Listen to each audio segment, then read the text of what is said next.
voilà, je rappelle que le livre de Gaëlle, La femme révélée, est sorti le 2 janvier aux éditions Grasset. Il est déjà en vente. Il est aussi en pré-vente chez vos libraires qui ne sont pas encore ouverts.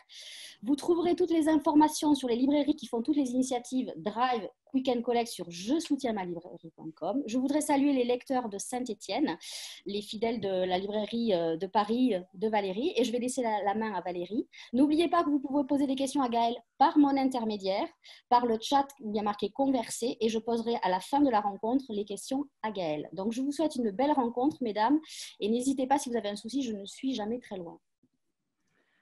Merci Nathalie. Donc, bonjour à tous. Bonjour Gaëlle. Merci de nous accueillir dans votre salon pour cette rencontre. Pour démarrer d'abord, comment allez-vous et comment se passe votre confinement? Écoutez, d'abord bonjour. Bonjour Valérie, bonjour à tous. Merci de cette invitation rencontre distancielle ou virtuelle qui permet de venir vous voir comme c'était prévu. Écoutez, mon confinement se passe plutôt bien, je pense. Il y a des hauts et des bas, mais je pense que c'est le cas pour tout le monde. Il y a des jours plus faciles que d'autres. Et puis là, en ce moment, je suis boostée par beaucoup de petits, justement par ce genre de rencontres, par des invitations de certains libraires, par des petits mots écrits par les lecteurs sur les réseaux. J'arrive à travailler. Donc, en ce moment, ça va plutôt bien. Est-ce qu'il y a un lien de ressemblance avec le travail de l'écrivain au moment de l'écriture, justement?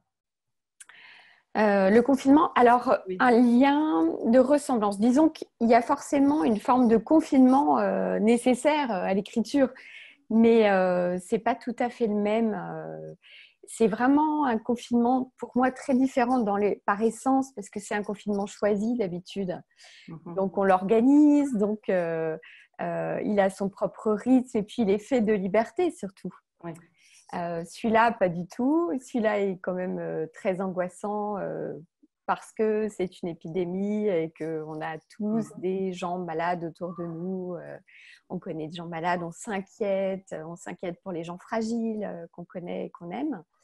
Donc, c'est compliqué d'arriver à se mettre à l'écart. Moi, pour l'instant, je n'arrive pas à quitter ma vie pour aller vers des vies fictives. J'aimerais beaucoup, mais là, pour l'instant, j'y arrive pas vraiment. Mais bon, ce qui ressemble à un confinement d'écriture, c'est que je crois qu'il faut absolument arriver à l'habiter, à le rythmer aussi, à garder des horaires, je me force à me lever tôt, je me force à faire un certain nombre de choses tous les jours. Comme lorsque j'écris où c'est nécessaire par exemple d'avoir des moments où je vais marcher. Là évidemment c'est pas beaucoup de temps dans la journée et voilà, je le rythme. D'accord, très bien. Donc effectivement, on aurait dû se rencontrer à la librairie de Paris que vous connaissez d'ailleurs.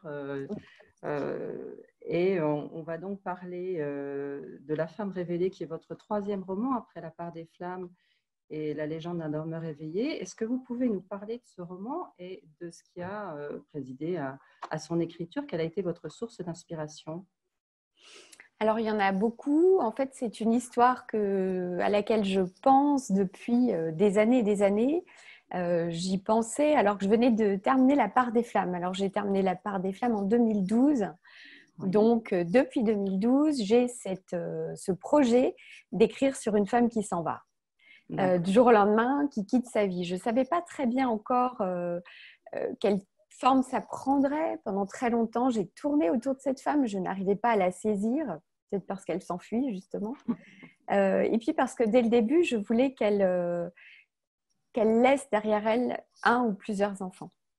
En fait, je suis passionnée par toutes les vies. Vous savez, les évaporés du Japon, tous les gens qui s'en vont comme ça du jour au lendemain, qui disparaissent de la circulation alors qu'ils ont une famille, alors qu'ils ont des gens qui les aiment. Pourquoi ils font ça? Pour moi, à la base, c'est un mystère et en même temps une fascination. Et donc, comme écrire cette histoire du point de vue d'un homme, c'était un peu un cliché. Parce qu'il y a quand même le cliché de l'homme qui va acheter des cigarettes et qui ne revient jamais. Je voulais faire quelque chose de moins facile à faire parce qu'une femme est toujours n'est pas du tout pardonnée quand elle s'en va. Un homme, c'est même pas un sujet de conversation à la limite. Voilà. Donc, c'était partir de cette difficulté-là et arriver à rejoindre ce personnage dans tous ses mystères. Et donc, pendant très, très longtemps, je n'ai pas su l'attraper. Puis, petit à petit, il y a des années, j'ai imaginé au début, j'avais imaginé qu'elle partait de France pour aller aux États-Unis. Et puis, ça a continué à bloquer. Et puis, un jour, je me suis dit, si j'inversais, si j'avais partir d'Amérique pour arriver à Paris, Paris qui est une ville que j'aime énormément, sur laquelle j'ai déjà beaucoup travaillé dans mes romans. Et là, ça a commencé à débloquer l'histoire. Et puis, il me restait aussi à comprendre pourquoi elle partait et pourquoi elle laissait derrière elle un enfant. Alors, j'ai choisi de la faire quitter un petit garçon. Pour moi, ça, dès le départ, c'était comme une difficulté pour la rejoindre. C'était à la fois quelque chose que j'avais décidé et en même temps très dur à rejoindre parce que je suis maman et parce qu'en fait, dans ma vie, mon ancre la plus forte, c'est ma fille. Donc, voilà, imaginer la quitter, c'est de l'ordre de l'inimaginable d'ailleurs. Donc, voilà, je suis partie de là et je me suis dit, alors, est-ce que je peux arriver? Il faut forcément que ce soit une raison très forte, inexorable, qui la pousse à faire ça. Et puis, très vite, je me suis dit, en fait, elle part pour le retrouver. Voilà, elle est dans ce mouvement-là, elle ne l'abandonne pas. L'abandonner, ça voudrait dire décider que c'est plus son problème, ce qui arrive à cet enfant. Alors qu'en fait, elle reste sa mère. Et elle va rester sa mère toute sa vie, même en exil. Cette jeune femme, c'est Elisa, en tout cas au début du roman, parce qu'elle va assez vite changer d'identité. Elle quitte une ville emblématique dans l'imaginaire collectif, c'est la ville de Chicago. Alors, pourquoi ancrer ce roman dans les années 50 ? Alors, parce que j'aime bien aller me promener dans une époque que je n'ai pas encore traitée. Donc, j'ai traité les années 1800, la fin du 19e siècle, j'ai traité les années 30 à la fin de la guerre dans mon livre sur Robert Desnos. Ouais. Et là, j'avais envie de parler de cette autre après-guerre qui est très intéressante parce qu'évidemment, très vite, j'ai compris que ce livre allait parler de la liberté des femmes. En tout cas, que ça allait être un enjeu du livre, cette liberté féminine. Et puis 1950, c'est le moment où cette liberté va commencer à balbutier, à trouver son chemin. C'est le moment où Simone de Beauvoir va écrire sur les femmes. C'est le moment où elle va vivre, elle d'ailleurs, sa liberté. Et donc, ça me paraissait un bon moment. Je voulais aussi que mon héroïne, qui a perdu tellement, tellement de choses au début de cette histoire, elle arrive dans un endroit chaleureux. Et il me semblait que Paris, en 1950, même si c'est un endroit pauvre, une ville abîmée, c'est une ville chaleureuse. Une ville où il y a encore une forme d'insouciance, où en tout cas elle renaît, où il y avait encore des pauvres au centre de Paris. Et il y a beaucoup de gens finalement qui vont lui ressembler parce qu'il y a beaucoup d'exilés d'une manière ou d'une autre à ce moment-là à Paris. Beaucoup qui d'ailleurs sont mis exilés sans le dire. Oui. Et alors, dans sa valise, elle n'a pas grand-chose. Elle a une photo de son fils, évidemment, et puis elle a un Rolleiflex, un appareil photo. Et c'est grâce à cet appareil photo qu'elle va se réinventer finalement. Se cacher dans un premier temps, parce qu'on se cache derrière l'objectif, et se réinventer. Absolument. En fait, c'est vraiment c'est quelque chose de très précieux dans sa vie, cet appareil. C'est son papa qu'elle adorait, qui est mort, qui lui a offert son premier appareil photo. Et donc, elle a eu une relation très instinctive à l'image et à l'objectif quand elle était enfant. Après, elle a appris que l'appareil photo, ça pouvait permettre de se mettre à distance de ce qui vous fait du mal. Ça, c'est quand elle est une jeune femme. Et ça lui a été très précieux, comme ça, de pouvoir intercaler l'objectif. Et puis, entre elle et puis ce qui la blessait. Et puis, quand elle arrive à Paris, c'est quelque chose qu'elle peut emporter avec elle. Elle emporte son bouclier, en quelque sorte. Et c'est aussi ce qui lui permet d'appréhender le monde, d'appréhender tout ce qui lui est étranger. Quand elle regarde à travers un objectif, elle a une audace qu'elle n'a pas forcément le reste du temps dans la vie. Donc, elle a le courage d'aller chercher une image, même si ce n'est pas toujours évident, parce que souvent, il faut la voler, cette image. Est-ce qu'il y a un lien avec le travail de la romancière? Est-ce que vous vous cachez derrière votre stylo ou votre ordinateur de la même manière qu'on peut se cacher derrière un appareil photo? Alors, pour moi, c'est quand même assez différent dans le sens où, dans l'appareil photo, quand même, on est vu à un moment donné. Ça peut être le début d'une rencontre. D'ailleurs, pour Elisa, qui devient Violette, l'appareil photo va permettre un certain nombre de rencontres. Donc, dans mon travail à moi, les rencontres, elles arrivent quand le livre est terminé, quand il est publié, quand il est donné, en fait, partagé avec les gens. Dans la période d'avant, c'est vraiment une période où, en effet, je me cache. En tout cas, moi, dans l'écriture que j'ai choisie, c'est-à-dire la fiction, oui, je me cache, bien sûr. C'est-à-dire que les livres que j'écris sont à la fois pas du tout mon histoire, et en même temps, il y a des tout petits morceaux de moi disséminés un peu partout. Il y a quelque chose de forcément très intime aussi qui rentre dans la fiction, dans la cuisine mystérieuse de l'écriture de fiction. Alors, vous parliez de rencontres et effectivement, ce personnage est foisonnant ce roman, pardon, est foisonnant de personnages. Elle va rencontrer des femmes, notamment Rosa, Brigitte. Il y a quand même beaucoup de femmes dans ce roman et des femmes fortes, des femmes qui vont se dépasser aussi. Oui, c'est vrai. Il y a un certain... Il y a... Leur milieu. Oui. Alors, Rosa en particulier, donc, qui est une prostituée qu'elle rencontre au tout début du livre et qui va devenir une véritable amie pour elle et vraiment une amie solidaire, une amie qui... Enfin, elles s'aident mutuellement. C'est aussi ça l'amitié. Donc, Rosa, elles ont beaucoup de points en commun, bien plus qu'elle ne peut l'imaginer quand elle la rencontre, évidemment. Parce que c'est une femme qui a aussi coupé les ponts avec son passé, qui a changé de nom, qui assume une vie beaucoup plus libre qu'avant, alors où elle n'est pas toujours bien, où elle est en général mal regardée, disons. Oui. Réduite à un objet ou regardée d'une façon qui éventuellement la salit ou la réduit à quelque chose qu'elle n'est pas. Mais il n'empêche qu'elle a une force, Rosa, oui, elle a une force.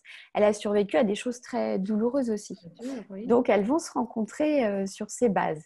Brigitte est beaucoup moins éprouvée par la vie quand elle la rencontre. C'est une jeune fille de Saint-Germain-des-Prés qui est la fille d'un notaire de Neuilly, qui a plein de sœurs. Toutes ses sœurs sont mariées. Évidemment, ses parents aimeraient beaucoup qu'elle aussi, maintenant, voilà, c'est son tour, ça serait bien qu'elle se marie. Et elle n'a aucune envie de se marier. Elle veut vivre sa liberté. Elle a déménagé dans un foyer du quartier latin pour être près du quartier latin, pour pouvoir sortir tous les soirs dans les clubs de jazz, pour pouvoir aller au cinéma, pour voilà, aller très très peu faire des études, le minimum. Et elle va tout de suite, en fait, elles vont se rencontrer parce que Violette va arriver dans ce foyer de jeunes filles et qu'elle va y rester pendant qu'elle est à Paris. Et en fait, Violette est tout de suite adoptée par Brigitte et par sa bande, parce qu'elle a toute une bande de jeunes gens avec elle, parce qu'à l'époque, cette jeunesse de Saint-Germain-des-Prés adore les Américains. Adore la musique, le jazz, les romans noirs. Et donc voilà, ils s'entichent de cette femme qui est assez mystérieuse, dont ils savent très peu de choses, puis qui leur ment beaucoup. Mais il y a une vraie relation très chaleureuse et d'amitié qui naît. Et c'est comme un espèce de bain de vie qui entraîne Violette vers la vie, alors que justement, au début du livre, elle s'est un petit peu mise à l'écart de la vie, comme quand on retient sa respiration en attendant de pouvoir retrouver son petit garçon et rentrer chez elle. Puis là, tout à coup, c'est que ces gens-là, leur énergie va la gagner et la ramener dans la vie. Alors, vous dites qu'elle ment beaucoup et pour cause, parce que c'est une femme en fuite, c'est une femme qui se cache et qui doit se préserver. Oui, elle est au début du livre traquée. Elle a peur qu'on la retrouve.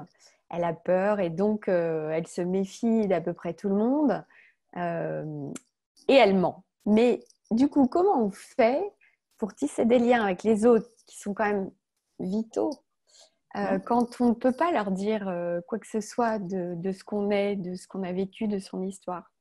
Alors du coup, il faut mentir, mais que ces mensonges disent quelque chose de vrai de vous. Et donc, c'est ce qu'elle essaye de faire, de mentir sincèrement.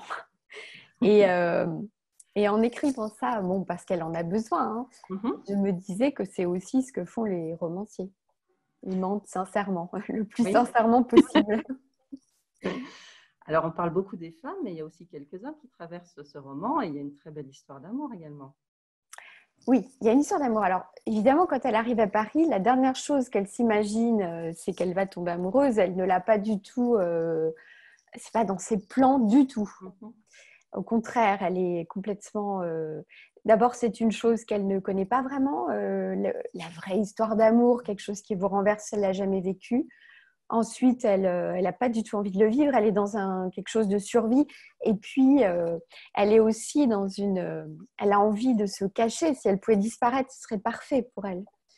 Donc, ce n'est pas des très bonnes circonstances pour tomber amoureux et ça va lui tomber dessus sans qu'elle s'y attende. Mais ça fait partie des choses qui vont la ramener dans la vie. Et elle pense peut-être que c'est un détour ou non, elle pense surtout que c'est une complication. Elle n'a pas tort. C'est une vraie complication dans sa situation. Et en même temps, c'est une complication qui est sur son chemin. Parce que tout ce qu'elle fait pour se réparer va l'aider à rentrer à un moment donné, va lui permettre d'être plus forte le moment venu. Donc c'est important qu'elle aime. Mais l'amour, quand on se cache et quand on est obligé de mentir, est aussi une prise de risque. Donc, il y a ça dans cet amour. C'est un amour risqué. Je me suis... ça m'a intéressée à un moment donné quand j'écrivais cet amour. Mon éditrice, avec laquelle on a beaucoup, beaucoup conversé pendant l'écriture de ce livre, m'a dit un jour, mais est-ce que tu ne crois pas qu'elle est trop libre en amour par rapport à là d'où elle vient, ce qu'elle est, etc. Et puis, j'ai attendu quelques jours pour y réfléchir. Parce qu'évidemment, la première réponse instinctive, c'était de lui dire « Mais non, c'est comme ça que ça doit se passer. » Mais il fallait que je puisse le justifier. Donc, quelques jours après, je l'ai appelé. Je lui ai dit « Non, non, en fait, ça ne peut pas être autrement. Parce que ces deux-là, cet homme et cette femme, à ce moment-là, ils s'aiment comme quand on s'aime en temps de guerre. Quand tout est suspendu, quand tous les repères ont volé en éclats de votre vie et que vous êtes condamné à vivre complètement au présent, sans faire aucun projet d'avenir, sans chercher à ranger, ordonner cet amour, à en faire quelque chose qui a une raison sociale. Tout ça, elle ne peut pas le faire puisqu'elle est une femme mariée qui a fui son mari. Donc, elle ne peut aimer que librement. Et dans cette liberté forcée, elle découvre qu'en fait, c'est très agréable d'aimer comme ça aussi, d'aimer librement. C'est une chose qu'elle ne connaît pas du tout. Alors, vous la comparez à un moment à Ulysse, qui a accompli un long voyage pour rentrer dans son pays. Et après de nombreuses années passées à Paris, elle va enfin pouvoir rentrer. Les conditions vont être réunies pour qu'elle puisse rentrer à Chicago. Et on a le sentiment que la partie parisienne est assez calme, assez apaisée, le temps de la reconstruction. Et elle va arriver dans un Chicago. Quel est ce Chicago de 1968 ? Alors, c'est un Chicago extrêmement tumultueux. D'abord, Chicago, c'est une ville dure. C'est une ville qui a une histoire assez violente, en tout cas marquée par la violence. Le climat de Chicago est violent. Les hivers sont extrêmement froids, les étés sont très, très chauds. Et puis, il y a des forces extrêmement antagonistes dans cette ville. C'est une ville qui est marquée depuis l'origine par l'avidité économique, la cupidité aussi. Et puis, il y a aussi un deuxième mouvement qui a toujours un peu de retard sur le premier, mais qui est très, très tenace, qui est un mouvement, je dirais, social, un mouvement radical pour essayer de rendre cette ville plus hospitalière, de se battre pour ceux qui sont plus faibles, se battre pour les droits de ceux qui n'ont pas beaucoup de droits. Donc, tout ça fait souvent un mélange très explosif. Et en 68, il y a la lutte pour les droits civils, les droits civiques Luther King va se faire assassiner au mois d'avril 68. Un mois plus tard, montre en main, il y a Robert Kennedy qui se fait assassiner aussi, alors qu'il était bien parti pour gagner l'élection présidentielle. les deux hommes sont liés par beaucoup d'affinités, je trouve, à cette époque-là, en tout cas. Et ils sont un petit peu liés aussi par l'espoir qu'ils ont fait naître chez toutes sortes de gens, les minorités, la jeunesse, tous les gens qui voulaient que la guerre du Vietnam s'arrête. Et donc, tout à coup, le double assassinat de ces de ces deux personnes très charismatiques va déboussoler complètement l'Amérique, en particulier la jeunesse américaine, qui est déjà très en colère. Et donc, il va s'en suivre des émeutes après la mort de Luther King. Tous les ghettos américains vont s'enflammer. Et puis, des grandes manifestations contre le Vietnam, contre la guerre du Vietnam. Donc, elle va rentrer dans ce Chicago qui est complètement à feu et à sang, très violent. On sort quand elle arrive, on sort des émeutes qui ont suivi la mort de Martin Luther King. Et se prépare la Convention nationale démocrate. Le maire de Chicago a l'autorisation d'accueillir l'élection primaire des démocrates. Donc, il est extrêmement fier. C'est vraiment un grand honneur pour lui. C'est aussi plein d'opportunités économiques pour sa ville. Donc, il a décidé que personne ne pourrait gâcher ça. Et de l'autre côté, toute la jeunesse américaine radicale a décidé que du coup, ils allaient tous se réunir à Chicago pour lancer une immense manifestation contre la guerre du Vietnam, parce qu'évidemment, toutes les caméras de télé seront là. Alors, il y a des passages très drôles dans ce mouvement-là. Il y a aussi des scènes extrêmement dures de violence et peut-être que pour la première fois dans le roman, elle va vraiment agir contre et pas juste se laisser porter et être spectatrice. Elle va vraiment agir en tant que photographe. Absolument. Mais en fait, à ce moment-là, on parlait de son Odyssée. Son Odyssée a duré très longtemps, mais quand elle revient, elle n'est plus tout à fait la même. Elle a changé, elle a pris confiance en elle, elle est plus forte. Donc, elle peut être un peu plus forte dans l'action. Et en fait, en plus, elle a une très très bonne raison d'y rentrer puisqu'elle veut absolument essayer de retrouver son fils. Et alors, cette partie du livre, pour elle, moi, je l'ai imaginée un petit peu comme quand je travaillais sur Robert Desnos dans le livre d'avant. Et Robert Desnos, pendant la guerre de 40, pendant l'occupation, lui, il n'avait jamais été plus créatif, plus énergique, plus chaleureux, plus amoureux, voilà, et plus courageux qu'à cette période. Alors, pour Violette, c'est un petit peu pareil. Cette violence, finalement, fait comme une boucle dans sa vie, puisqu'elle est née pendant une émeute raciale terrible en 1919. Quand elle revient, c'est vraiment, elle se retrouve en même temps qu'elle retrouve cette violence de sa ville. Pour elle, évidemment, cette violence, elle la vit comme quelque chose d'éprouvant, mais ce n'est pas que éprouvant. C'est quelque chose qu'elle connaît. Ça fait partie presque de son ADN. Voilà, qui lui vient de son père, notamment. Alors voilà. Et c'est une partie qui est vraiment... tout le livre peut-être parle de transmission, mais particulièrement cette deuxième partie. Dans cette deuxième partie, elle va comprendre finalement qu'est-ce qu'elle a transmis à son fils et qu'est-ce qu'elle a reçu vraiment, elle, de son père, de sa mère. Qu'est-ce qu'il en reste finalement? Qu'est-ce qu'on transmet à ses enfants? Qu'est-ce qu'on reçoit? Et tout ça s'exprime à ce moment-là, parce que son père était un personnage très engagé de la ville de Chicago. Il s'est beaucoup battu justement pour les droits de ceux à qui on refusait des droits. Et donc, elle est plongée là-dedans. Donc, en plus, elle est de nouveau en lien avec la jeunesse. Alors, c'est la jeunesse militante contre la guerre du Vietnam. C'est une jeunesse qui est très joyeuse aussi. Le mouvement hippie aussi. Voilà, il y a d'un côté le mouvement hippie et d'un côté, il y a ce qu'on appelait la nouvelle gauche. Alors, ils ne s'entendent pas très bien au départ les uns avec les autres. La nouvelle gauche, c'est des gens des jeunes qui sont assez politisés, qui ont fait partie de la lutte pour les droits civiques, qui sont allés militer dans le sud de l'Amérique, qui ont pris des risques. Et puis de l'autre côté, il y a les hippies qui ont surtout comme programme de s'envoyer en l'air et de nager dans le lac et de voilà. Donc et de fumer de la drogue, etc. Donc en fait, ces deux là, ils vont être obligés de faire une alliance. dans une ville qui ressemble à un camp retranché, où il y a l'armée, où il y a la police de Chicago, armée jusqu'aux dents et qui les attend de pied ferme, on va dire. Et donc, ils sont obligés de faire une alliance qui n'allait pas d'elle-même, parce que la nouvelle gauche n'aime pas trop les hippies. Les hippies sont sans doute un peu agacés par la nouvelle gauche aussi. Et puis, en fait, ils vont… Alors, c'est ça qui est assez drôle, quoi. C'est que chacun a son style, on va dire.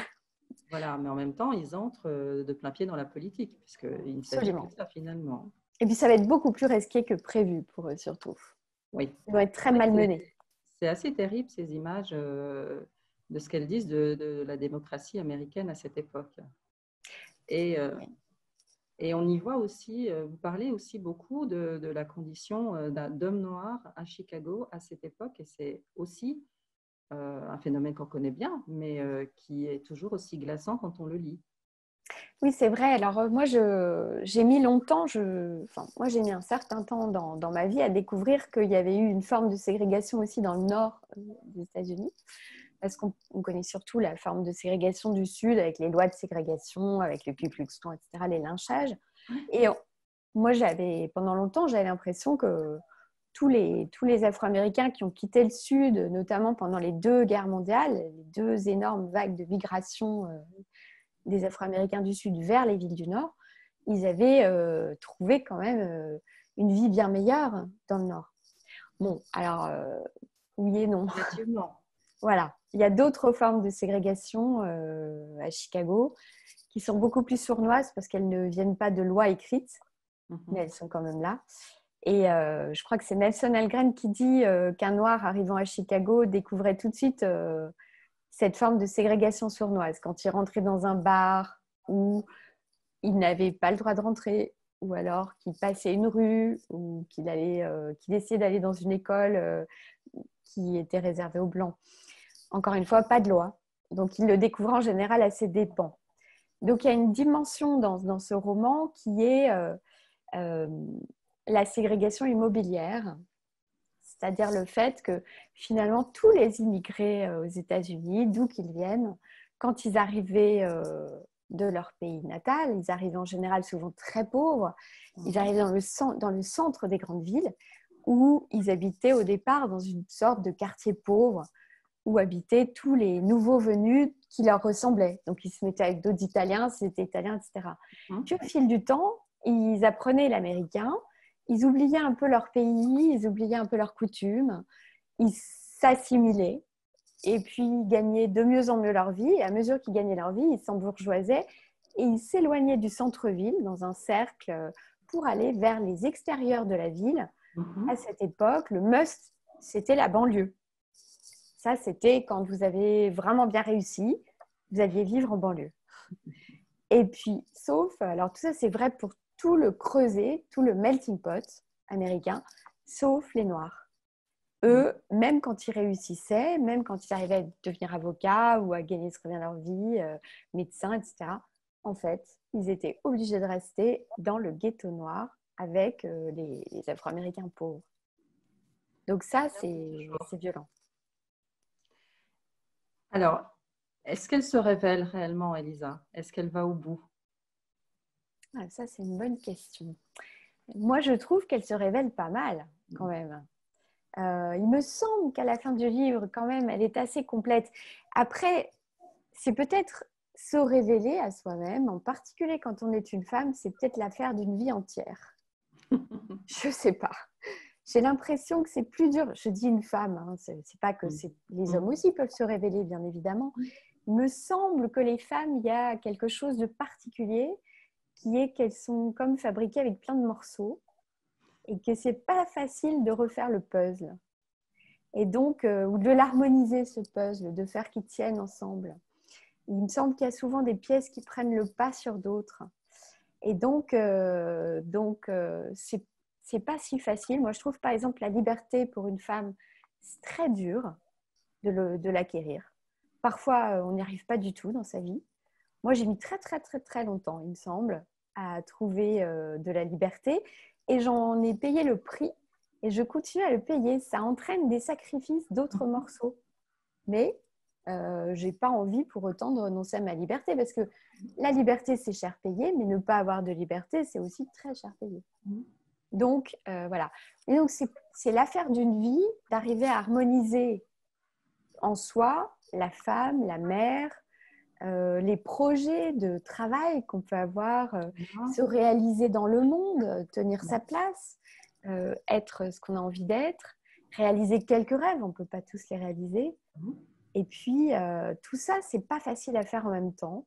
Donc, je trouve qu'à la fin du roman, elle a payé cher tout ça, mais il me semble elle a quand même réussi à harmoniser pas mal ces morceaux. Dans vos 2 premiers romans, vous vous appuyez sur un fait divers, un personnage très identifié. Est-ce que celui-ci est le plus romanesque que vous ayez écrit? Je ne sais pas. Je pense que La part des flammes aussi est très romanesque, parce que La part des flammes, certes, s'appuie sur un fait divers réel, mais les personnages, à l'exception de la duchesse d'Alençon, sont fictifs.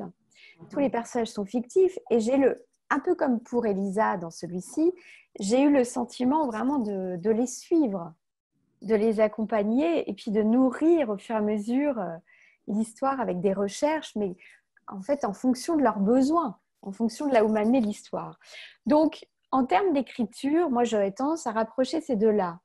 Mon premier roman était aussi très romanesque, il était entièrement inventé, hein. Même si à chaque fois je m'appuie sur des éléments historiques. En fait, j'enquête sur mes histoires romanesques pour voir si j'enquête sur des choses que j'ai imaginées pour vérifier qu'elles sont crédibles. Crédible, oui. Voilà. Le décor était plus prégnant dans ce roman. Oui. Il reste une semaine de confinement, a priori. Est-ce que vous auriez quelques conseils de lecture? Conseils de lecture, ça c'est vraiment une question compliquée. Qu'est-ce que vous lisez, vous? Qu'est-ce que vous avez envie de relire en ce moment? Alors moi en ce moment je découvre la littérature allemande, parce que je ne la connais pas bien. Donc je suis plongée dans Bernhard Schlig par exemple. D'accord. Donc il a écrit notamment des polars que je ne connaissais pas et que je suis en train de découvrir et que j'aime beaucoup. Mais j'ai quantité d'envie en ce moment en fait. Je suis boulimique déjà en temps normal de lecture, mais là en ce moment encore plus. Alors j'ai envie de lire quantité de livres, autant des nouveautés que je n'ai pas lues. Je pense au livre de Colomb Schneck, que je crois va faire une rencontre virtuelle bientôt, où j'ai envie de lire par exemple D'autres vies que la mienne d'Emmanuel Carrère, que j'ai jamais lu. J'ai envie de lire La montagne magique de Thomas Mann. Voilà, en fait, je suis des envies tous azimuts. Il faudra peut-être plus d'une semaine alors. Absolument. Je vois que Nathalie nous a rejoint. Oui, je vous ai rejoint, vous êtes passionnante, mais on va être un peu prise par le temps parce que j'ai des questions. Mais avant de commencer les questions, je voudrais juste saluer la librairie partenaire Les Cocottes Rousses à Lyon et tous les amis lyonnais, et ainsi que la librairie Vice Versa à Jérusalem qui est en train de nous écouter, et tous les gens qui habitent Jérusalem et qui nous suivent aussi en direct. Donc c'était juste un petit coucou. Donc Gaëlle, j'ai une première question pour toi. Est-ce que tu penses, d'ailleurs qui vient d'Israël, est-ce que tu penses reprendre un jour le personnage d'Horatio et sa fille et de le développer autour d'une histoire de jazz? Alors ça, c'est une très très bonne question parce que j'y ai pensé. En fait, je suis un peu frustrée. J'aurais bien aimé pouvoir le développer davantage, ce personnage. J'ai un espèce de goût de trop peu par rapport à lui. Et en particulier, j'avais prévu au départ tout un développement de l'histoire avec Horatio autour du jazz. Et donc, finalement, ça aurait fait encore un livre de 600 ou 700 pages. Donc, avec mon éditrice, on a décidé que c'était pas bon pour ce livre-là. Il fallait pas le faire. Et donc, je ne l'ai pas fait, mais en effet, j'ai une frustration. Alors, est-ce que je reprendrai ce personnage-là? Je ne sais pas, mais j'aimerais beaucoup un jour parler de cette ambiance, de ce milieu des musiciens de jazz à Paris à cette époque. Donc ça c'est une envie très forte. Oui, mais c'est un sujet c'est un monde en soi, en fait. Donc... Mais en effet, j'aimerais beaucoup. Et j'aime beaucoup ce personnage d'Horatio. J'ai essayé de le développer entre les lignes, mais c'est un peu... c'était pas assez à mon goût. Il y a une lectrice qui voudrait savoir combien de temps tu as mis pour écrire ce roman-là. Est-ce que tu as fait une enquête? Moi, je connais la réponse, mais tu la donneras toi. Et combien de temps tu as mis pour faire l'enquête et après pour faire le lien entre les deux? L'enquête et le livre, je crois que ça fait à peu près 2 ans et demi. Mais en fait, parce qu'il y a une partie d'enquête avant d'écrire une ligne, Il y a au moins 6 mois de recherche. Et puis après, les recherches, elles vont continuer, mais en fonction de mes besoins dans le roman. Donc, c'est beaucoup plus pointu, on va dire, après. Donc, voilà, en tout 2 ans et demi, ce qui n'est pas énorme. J'aurais très bien pu mettre 4-5 ans. Non, j'aurais pu mettre tranquillement 3 ans, en tout cas, ça c'est sûr. Ça a été, j'aime bien tenir mes délais, mais à chaque fois, c'est du coup très, très intense. Mais là, cette intensité de rythme qui était épuisante, je crois qu'elle a profité à ma deuxième partie parce que je l'ai écrite dans un souffle. Et ça va bien avec ce que je raconte dans cette partie-là, il me semble. Pourquoi épuisante? Parce que tes personnages t'ont fatigué, c'était trop puissant intérieurement. Qu'est-ce qui s'est passé? Pourquoi tu dis que c'était épuisant? Parce que j'ai eu très peu de temps finalement. En fait, j'ai eu 18 mois de rencontres littéraires pour mon roman sur Death Note. J'en ai fait 100, ce qui est un record absolu, mais c'est un livre que je voulais particulièrement accompagner en librairie partout. Et du coup il m'est resté j'ai pas eu le temps que j'aurais voulu avoir pour écrire celui-là. Donc du coup, comme je voulais absolument pas renier mes ambitions pour ce livre, j'ai fait le même travail, mais en moins de temps. Donc, ça a été d'une intensité folle. Pendant à peu près 2 ans, ça veut dire pas de week-end, pas de vacances, pas de soirée. Voilà. Donc, je termine, je suis sur les rotules. J'avais déjà terminé mon roman sur Destos dans cet état-là. Là, j'ai terminé complètement crevée. Mais je pense que, encore une fois, être obligée d'aller au bout de mes forces pour ce livre-là, ça collait bien. En tout cas, avec ce que je raconte dans la deuxième partie. Ça collait très bien aussi pour le Death Note avec la dernière partie. Mais en fait, ça collera peut-être pas avec tous mes livres. C'est ça le problème. On voit que tu as un rapport particulier avec la photographie. Qu'est-ce que ça t'apporte dans ta vie à toi, la photographie? Est-ce que c'est quelque chose de très important et est-ce que tu fais de la photo, toi? Alors, j'en fais, mais pas du tout comme Violette. Hein. J'en fais vraiment pour mon plaisir à moi, de temps en temps. En fait, je me rends compte surtout que quand je me promène en me disant je vais prendre des photos, je sais pas du tout les mêmes promenades. Tout à coup, je vais chercher, mon œil cherche précisément ce qu'il a envie de garder en photo. C'est aussi quelque chose que je fais rarement, la photo, parce que quand je fais de la photo, j'ai l'impression que je suis moins dans la vie. Donc, par exemple, je suis incapable de faire des photos quand je suis en rencontre littéraire. Voilà. Parce que je suis complètement dans la rencontre et pas dans la photo. Par contre, si tout à coup, je me disais, tiens, je vais prendre des photos, alors je me mettrais comme un pas de côté, un peu à distance de ce qu'on est en train de vivre. Non, mais pour toi, C'était une évidence pour toi, comme tu fais de la photo en amateur, on va dire ça comme ça. C'était une évidence pour toi de mettre la photographie au centre plutôt que une caméra, ça aurait pu être la vidéo, parce que je sais que tu es très cinéma, toi aussi. C'était plus la photo, c'était plus important pour toi. Oui, c'était plus important pour moi. Dans la photo, alors peut-être aussi dans la vidéo, mais dans la photo, il y a quelque chose qui est, en l'occurrence, comme si elle essayait de révéler, puisqu'on parlait de révéler tout à l'heure, elle révèle les autres. Elle essaye de révéler un fragment de leur âme, de ce qu'ils ont de plus intime. Ça me plaisait beaucoup. Alors, je ne dis pas du tout, je pense que dans la caméra, ça existe aussi. Alors, peut-être parce que pour moi, à cette époque, la photo est un outil d'émancipation pour les femmes très tôt. Il y a eu des femmes photographes très tôt. Donc là, en 1950, il me paraissait plus naturel qu'une femme soit photographe et que ça participe de sa liberté plutôt qu'une femme cinéaste. Je ne suis pas sûre qu'il y en avait beaucoup des femmes cinéastes à cette époque. Enfin, bon, il y a Leni Riefenstahl, mais ce n'est pas trop un exemple que j'avais envie d'aborder tout de suite. Voilà. Donc, ça m'était plus naturel d'imaginer la photo. Et puis, c'était plus facile à emporter avec soi facilement. Plus facile aussi peut-être de trouver des pellicules photos. Enfin, je ne sais pas. Non, j'avais plus d'affinité peut-être avec la photo. Il y a une lectrice qui a été très touchée par la transmission du père vers sa fille et elle voudrait savoir ce qu'il en est pour Violette, justement, de cette transmission que son père lui a transmise. C'est-à-dire ce qu'elle a reçu, en fait, c'est fondamental. Je n'ai pas trop de détails sur la question, mais en tout cas, elle a été très touchée par parce que la lectrice, son père est vietnamien, donc il lui a transmis quelque chose. Et donc, elle a été très touchée par ce sujet-là que tu mets au cœur dans un focus. Et elle voudrait savoir si Violette, quelle est l'importance de cette transmission pour Violette? Je pense que c'est ça. Alors, c'est absolument fondamental pour ce personnage. Et dès le début, quand j'ai imaginé Violette, moi, je la voyais petite fille en train de marcher dans le ghetto avec son père, qui lui tenait la main alors qu'elle avait 4-5 ans. Cette scène est dans le livre et ça a été un des points de départ du roman. Et donc, ça veut dire que j'ai donné tout de suite à son père une importance énorme dans sa vie. C'est lui qui lui a appris à regarder. Alors, il lui a appris à regarder et quoi regarder? Regarder les gens que on ne regarde pas toujours. Donc, il lui a appris aussi que regarder et choisir ce qu'on regarde, c'était déjà un engagement. C'est un homme très engagé et donc elle a reçu ça dans son héritage. Et c'est quelque chose qu'elle transmet d'ailleurs à son fils, l'engagement. Donc, c'est une façon d'être au monde. Et grâce à son père, certaines personnes, certaines catégories de personnes de Chicago, notamment des minorités, sont rentrées dans sa vie très tôt. Et du coup, elles n'en sont plus jamais ressorties. C'est devenu très important pour elle. Donc, elle aurait pu vivre comme une jeune femme blanche, privilégiée à Chicago.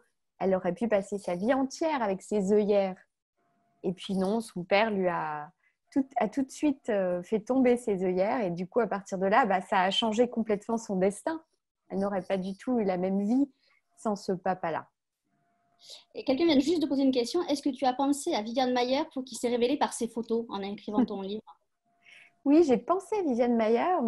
Ça fait partie des photographes auxquels j'ai pensé, mais comme Gerda Taro, Lee Miller, et même des photographes hommes comme Willy Ronis ou Robert Doisneau.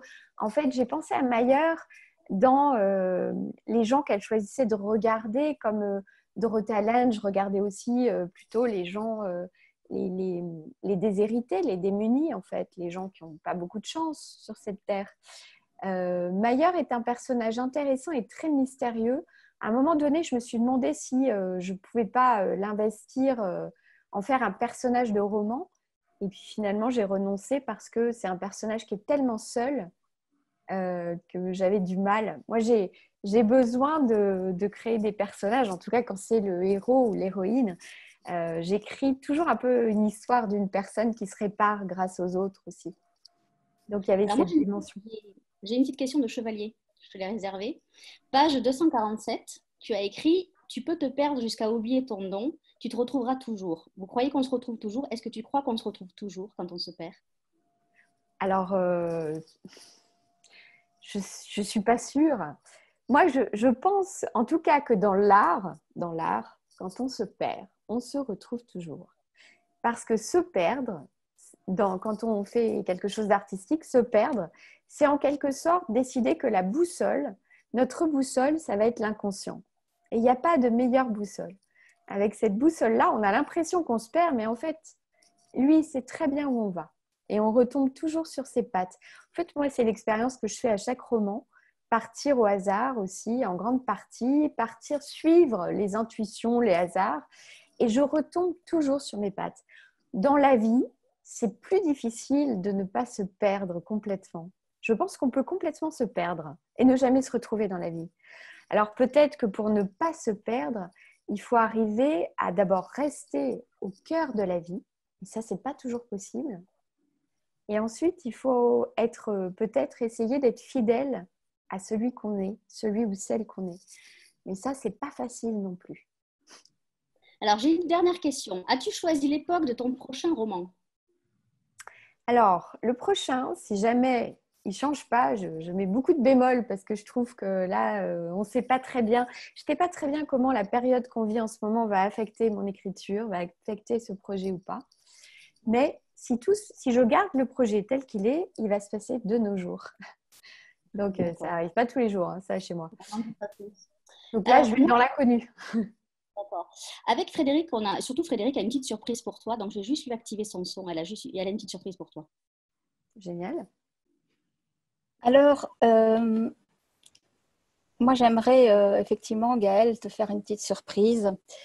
Je sais qu'il y a beaucoup de lecteurs qui t'ont découvert par la légende d'un dormeur éveillé. Et je voudrais te présenter quelqu'un. Alors, c'est quelqu'un qu'on a beaucoup vu à la télévision et puis qu'on a beaucoup vu au cinéma aussi. On l'a vu dans La vérité si je mens, les débuts. On l'a vu dans Ma famille et le loup. On l'a vu dans Nous finirons ensemble de Guillaume Canet, dans Superchondriac, dans Prête-moi ta main, dans Je préfère qu'on reste amis. C'est une comédienne qui est extrêmement talentueuse, qui écrit aussi, qui a fait des What Woman Show, qui est formidable sur scène, enfin voilà.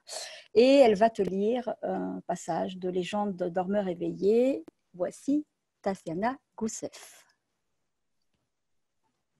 Bonjour, j'espère que la connexion va être bonne et que vous allez me suivre. Alors, égaré par le sentiment de sa possible déloyauté, son esprit est retenu en amont des profondeurs où il pourrait comprendre ce qui se joue.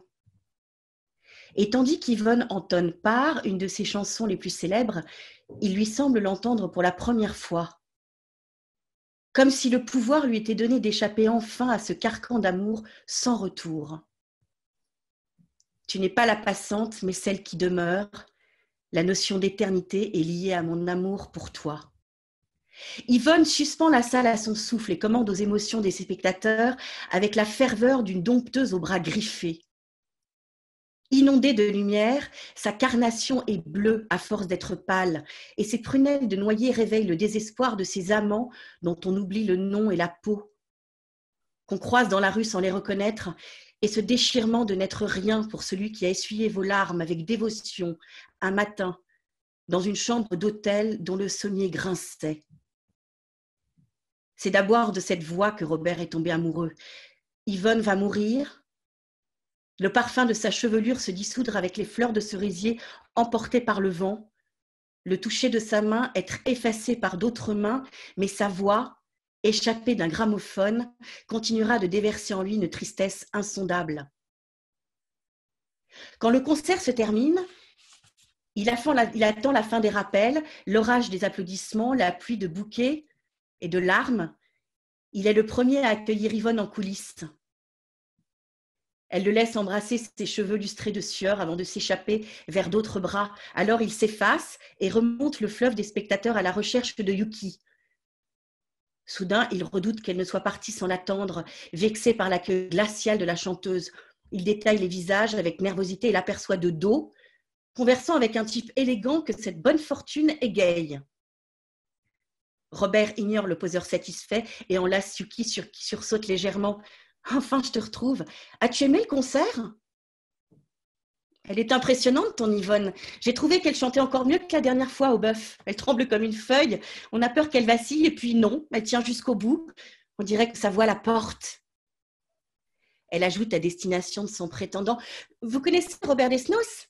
Un des poètes les plus audacieux de l'avant-garde. » Avant tout, le cavalier de madame, ajoute Robert en embrassant la joue de Yuki. Le poseur ne connaît pas Robert, rien d'étonnant. Il a une tête à acheter du Claudel pour le laisser moisir dans sa bibliothèque. Il prend congé, comprenant que ce n'est pas ce soir qu'il repartira avec la plus belle femme de la soirée. « Tu avais peur de t'ennuyer, ma belle » chuchote le poète à sa maîtresse. « J'avais surtout peur que tu m'oublies ici » rétorque la jeune femme. « Quand Yvonne est là, tu ne me vois plus. » Ça, c'était un premier passage un peu léger. Je ne sais pas si vous m'avez bien reçu ou pas. Parfaitement, c'était magnifique. Et je vais en lire un second un peu moins léger. Et je vais prendre de l'eau, pardon. Allez-y.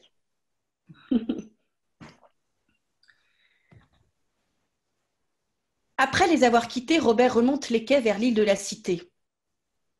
Il a rendez-vous avec Madame Novoselov.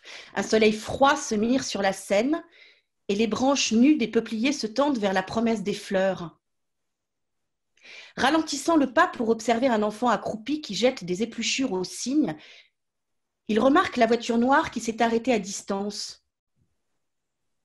Il se remet en marche, s'engage sur le pont Notre-Dame et s'accoude pour contempler le fleuve. La voiture noire le dépasse et s'immobilise à l'angle du quai de la Corse.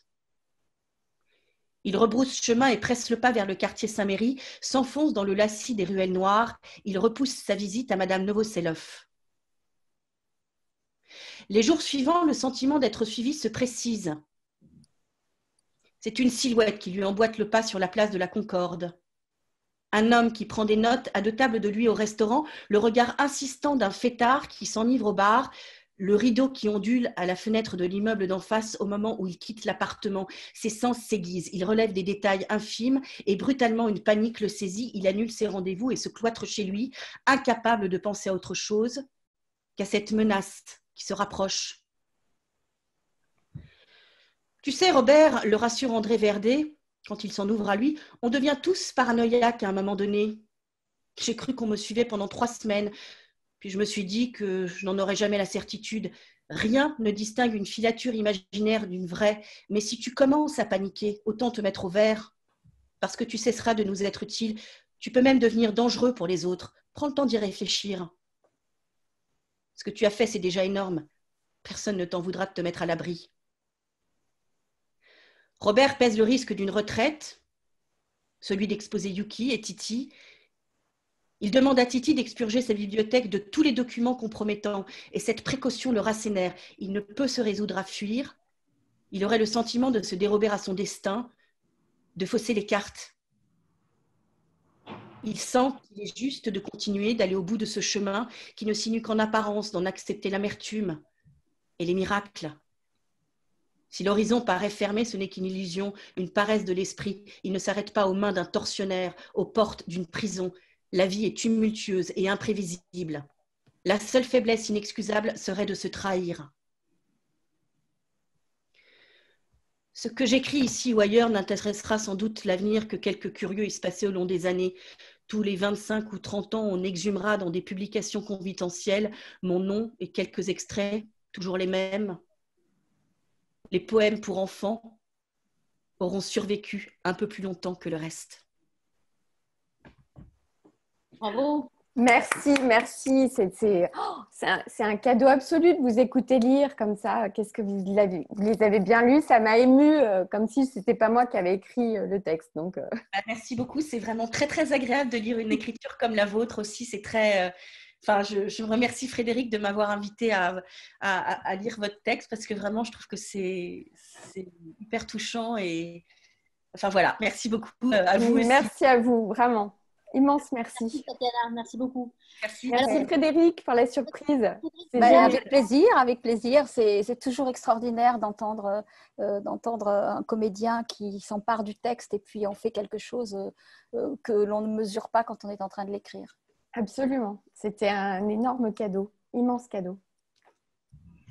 En tout cas, mesdames, je vous remercie beaucoup pour cette sublime rencontre. Merci Tatiana pour cette lecture. Merci Frédéric pour la surprise. Merci Nathalie.